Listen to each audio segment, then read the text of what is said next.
All right, if you want to get started with Laravel Vapor and you don't want to use or pay for an RDS instance, it's actually quite simple to use your existing MySQL box running on AWS or DigitalOcean.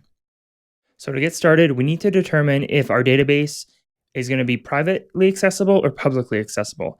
And what the difference is when you run your Lambda, is it going to be in the same VPC as your database, or is it going to be outside the VPC and your Lambda is going to access your MySQL database through a publicly accessible endpoint?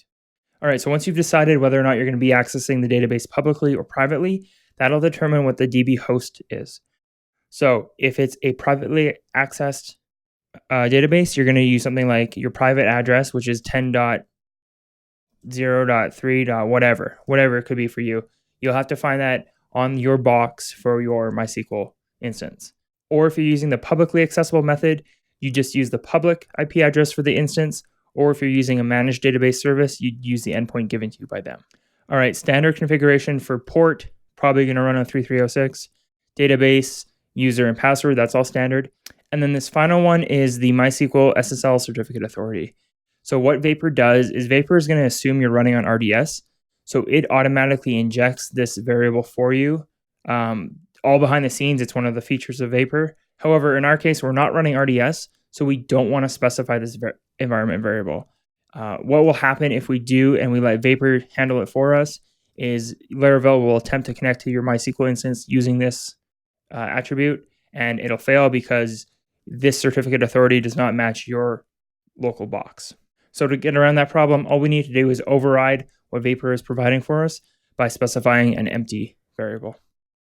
I previously mentioned that you have to decide whether or not you're going to access your MySQL box publicly or privately. So if you decided to go the private route, Vapor doesn't know that you've chosen the private route. So Vapor is going to deploy your Lambda inside the VPC, and you won't have access to the private database. So what we need to do is say, Vapor, regardless of what you think, I need you to deploy this inside the VPC. So to get Vapor to run inside the VPC, what we want to do is we want to take the name of our network, which we've created in Vapor. So I could use OSM Production Network, or I could use Vapor Video Network here.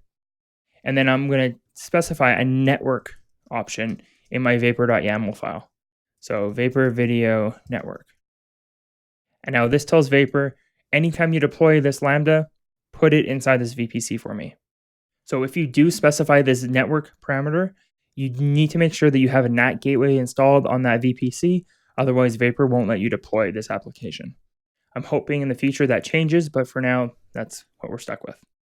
All right, so that's how you can deploy a Laravel Vapor application using an external database instead of using RDS.